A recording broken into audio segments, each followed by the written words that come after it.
Welcome, everyone. I'm so glad you're here. I'm here today with my friend Carol Pilkington, and we're talking about kind of how we met and um, this visibility challenge that we're involved in, and the Be Extraordinary group that's connected to that, and why this is even a thing.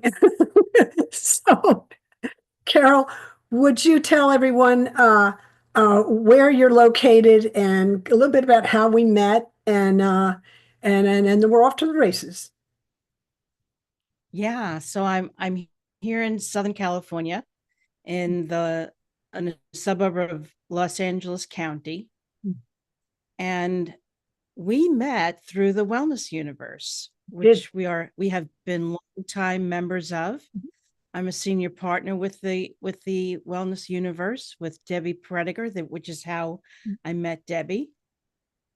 And it's been a wonderful journey getting to know so many people of that community. And some of them obviously are here in our community, which is so exciting that we're getting to really collaborate and get to know each other at a deeper level. So I really love this group that we're building and creating. Mhm. Thank you. Beautiful. I'm excited about it too. So just for the people that are watching, the visibility challenge goes in a couple of directions. For us, there were 10 of us that got together to co-create this experience. And for us, it's about becoming more visible to the world. Um, However, not everybody is interested in doing that. So we're offering a safe space in the Be Extraordinary group to become visible there. It's the Be Extraordinary Women's Network group on Facebook, and it's there for women to be in safe circle, and they can learn to become more visible to themselves, which that's an ongoing process for me. um, or they can share with the group and become more visible within the group. So it's a way for us. I don't know about anybody listening, but for me, finding my authentic voice was a journey. And pretty much every woman I know, that was a journey. So this is kind of speaking to that. And also we love the collaboration between women is just extraordinary and in itself. And just a beautiful business model these days. Yeah. So Carol, can you tell us a little bit about visibility and how that played out in your life? I really started to contemplate the nature of visibility. The more that we have been hearing from one another on our perception of visibility, I began to really taking that um, into my own being so that I can inquire into it, which is something that I help others do, is to inquire deeply into something. And so the nature of visibility for me came about when I recognized, first of all, that I'm always visible. When I went to my 20th class reunion, high school reunion, I had people coming up to me that I didn't think knew me all the time that I was in school. And I come from a smallish town at that time where everybody went to the same high school. There was a Catholic school and a public school, and I grew up with all the people from grade kindergarten all the way through high school in the public school system. And so when I went to my 20th high school reunion, people were coming up to me saying that they remembered me, they saw me. Some came up and apologized for things that they had done to me. And I was just blown away. It was one of the first times in my life that I recognized that even without effort, I was visible to others. And so that got me thinking, we are visible, we are transparent more than we realize we are. And visibility, we can either make a conscious effort to be visible or we can do it unconsciously, because we are visible simply because we exist. I always say to my clients, we matter simply because we exist. And that comes into the fact that we are visible, right? That's profound, Carol, on a few levels. That's profound on just in terms of like we matter, right? And it's also uh, uh, we matter because we exist is actually physics. Exactly. So It's a matter of physics. it's a truth on many levels. It's just a fundamental statement and nature of being here, right? Mm-hmm. Exactly. So, did you have so what brought you to this challenge? Why don't we go there next? well, I wanted to be with a group of women that really had been through a life-changing, life-shifting, transformational journey where we could collaborate, see one another, share our stories, and come together in such a way that we could, from a very pure and authentic place, share what we have come through with the world, so that people out there who are afraid to tap into their psyche, to tap into their own journey, step on that path of consciously being visible, that there is light at the end of the tunnel, that there are enough of us as a collective, as a group, that proves that they are not who they think deep down they think they are from a negative perspective. We have been programmed and conditioned from such an early age that we've absorbed all the negative things, but we don't appreciate and acknowledge all the positives. So another law of physics, right? There's the positive, there's the negative, but then there's the neutral, right? Mm-hmm. The neutron. Mm-hmm. And when we can transcend the bouncing back and forth between the positive and the negative and transcend that, we rise above even the neutral, where we are not pushed and pulled and moved and swayed from pillar to post. We become and live into our own true, authentic self, which is, from my experience, pure love. So that we're not looking for external validation. We're not looking for external love to fill us. We are not looking toward anything that is outside us to fill us up, to fill whatever lack we might feel we have. We are it, we embody it, and we can come to that and live from that place authentically, the more aware and conscious we become. Yes, and the more present we become. Yes. That's a key for me, because as a chronic pain sufferer in recovery, and chronic pain is any pain that's physical, mental, emotional, spiritual, sexual, financial, that's felt 15 days out of 30 for 3 months or more. It's all the same, sends all the same signal to the brain, all those things. For me, I was so busy trying to get into the next moment because I didn't like this moment. So judgment, right? I, I was so like, this is not fun. Let's get to the next one. So that became a program in my nervous system. And when I was present, um, because of that negative bias that we have, I and the kind of childhood that I had, um, I really was walking on eggshells.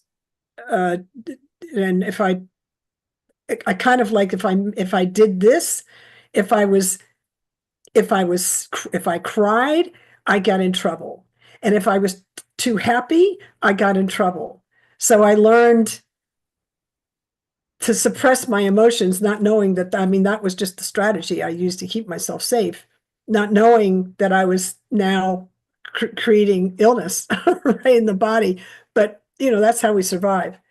So I became afraid of my emotions. Mm-hmm. And so how do you, when you're so busy protecting your heart in that situation, you don't know who you are because you can't connect to yourself because you're too busy protecting, right? So it's a journey. It's a journey to open up and find safety in the world. And I had to begin finding safety in me.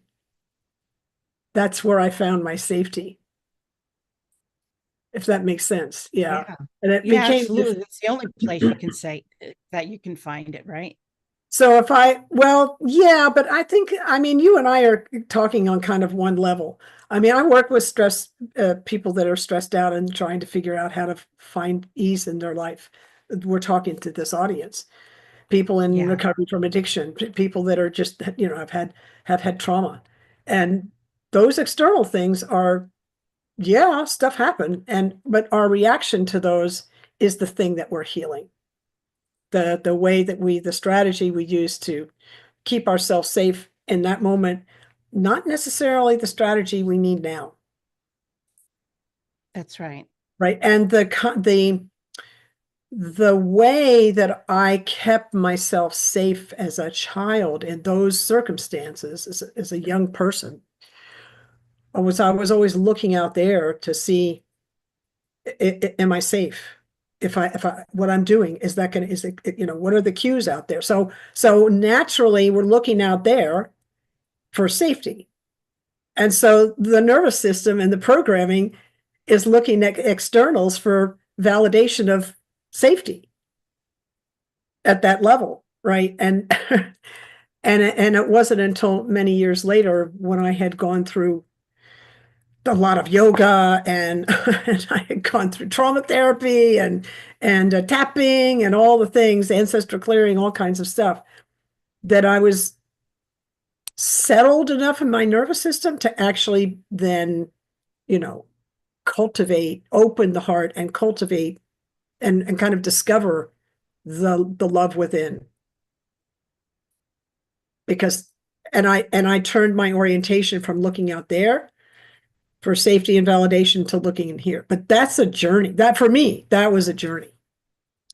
Yeah, absolutely it is. Because when we're getting every bit of information that tells us that we're not safe in the outside world, then we think that the only way to protect ourselves is to close ourselves off, to isolate ourselves. And it's really counterintuitive to understand that the more open we are, the better we can see not only ourselves, but what's really out there in the world. Mm-hmm. And the more isolated that we become, the more closed off from ourselves and other we become. Mm-hmm. And so I can totally relate to that. I had such a fear of being out in the world. It would feel like an elephant was on my chest every time I woke up in the morning. And I would go out into the world because I needed to survive. I had needed to make a living and pay bills and stuff like that. But by the same token, I was always afraid of what could happen, what might happen Mhm. if I said or did dot, dot, dot. Mhm. And when I began to go on my own journey, I really wanted to delve into the nature of fear itself. Mhm. And when I did that, it was all about fear of the unknown. Mhm. And it took a long time for me to move through that. And one of the things that my teacher told me and told the group of us was that what others think and what others do are none of our business. Exactly. Exactly. Yes. I That's said, a what? very important piece of information. I said that too. I was like, how does that work? Right? Yeah. I said, how do you live in the world and not care about what other people say and think? Mhm. Well, try it out. It it began to unburden me from having to be a certain way, having to act and speak a certain way just to belong, to fit in, to not make waves, so to speak. All the things that we do to protect ourselves. And when I began to allow that to be present in my life, that I don't care about what others think or say or do, there was a freedom that came with that, a freedom to be. Mhm. Mhm. And I'm not saying that it opened me up to all of a sudden be rude to people. No, no, no. It just it unburdened me to fear what I had to say. It also helped me to discern, to be able to discern what to say when, to see and to pay attention for the listening for others, whether they could hear what I had to say, Mhm. because that's so important, right? That's an art. Um, That yeah, it really that is an is, art. Yeah. to be able to understand that it's not my job to impose upon others any kind of lesson they need to learn or need to hear. I had to really pay attention to what was before me, who was before me, to understand that they might not be in a place where they can hear what I might say. Mhm. And so I had to have compassion for that, not pity them, but just have compassion for the natural state that they were in, and respect their process, their own journey, and just be aware that not everybody needs or wants to hear what I have to say or what I think. It's really that simple. Mhm. I think the way I the way I put that is slightly differently, but very similar. I wait until I'm asked, right? I don't just offer stuff. Wait until I'm asked, and which sometimes I forget, but I'm better. I'm getting. It's more of a pattern, you know. And so it's again a process, and and then the general operating principle is everyone's doing the best they can with the information at hand and the consciousness they have at the time. Exactly. And we're all in different parts of consciousness having a different adventure. Yeah. Yes. So tell us what you And do and why you chose that thing to do. well, it's based out of my own experience, my own journey. When I was a child, I had a spiritual experience that I am love, and I did not know what to do with that because everything around me said just the opposite. Mhm. There's always been a lot of strife, war, anger, people imposing their own world upon another, the belief systems. And so having that experience that we are all love was so incongruent to what I was seeing out there. And I had to go through my own journey to, go through my own trials and tribulations. And as I did, and as I went through my own journey and had experiences to coalesce the inner and the outer, and to understand that wasn't my responsibility to save the world, because I think many of us have a savior complex and we don't realize it even. We want to save the world. We want to save people that um, are in pain, but we can only help others when they are open to it, like you were saying before. And so as I began to awaken and live my own truth and embody more of that state of being of love and coalesce the inner and the outer, I wanted others to know that they could do the same if they were open to it. And so I'm all about helping people live a congruent life. And that means going through all their fears. It means going through and questioning the belief systems that they've had about themselves for so long. And there's a lot of grief and despair about all of that. Expectations that haven't been met. All the ways in which we think success should be, the material, the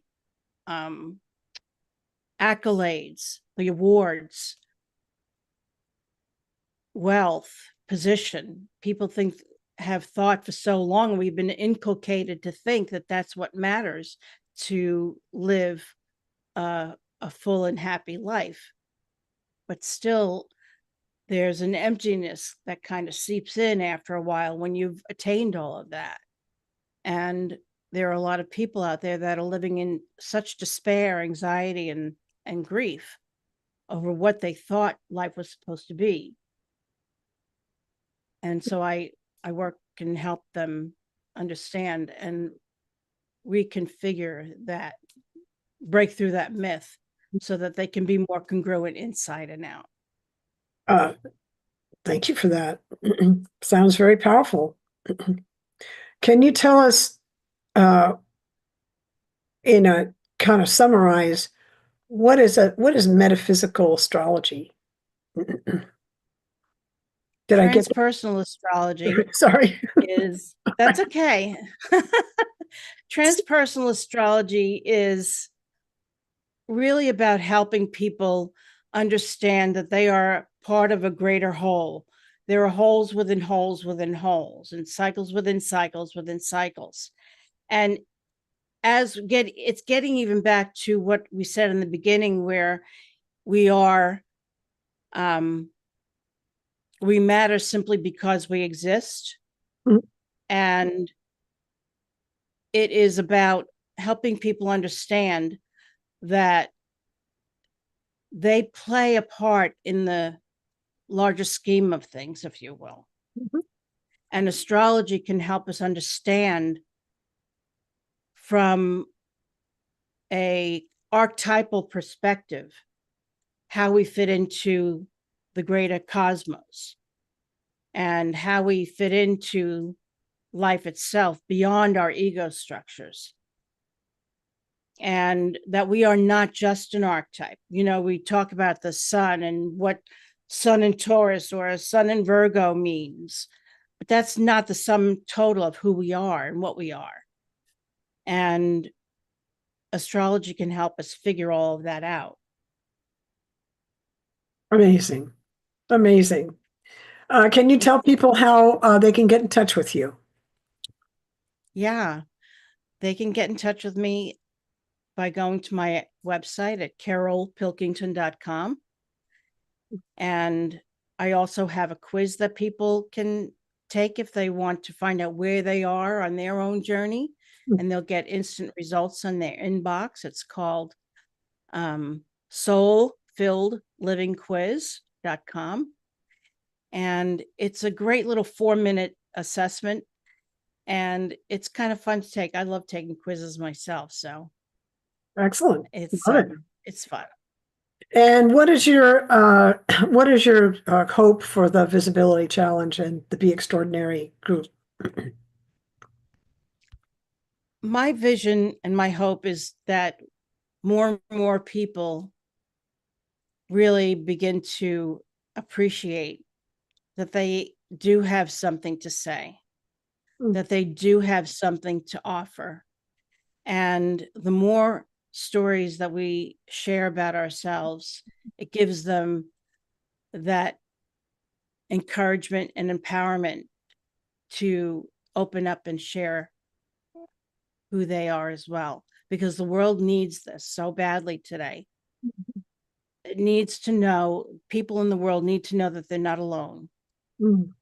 Beautiful.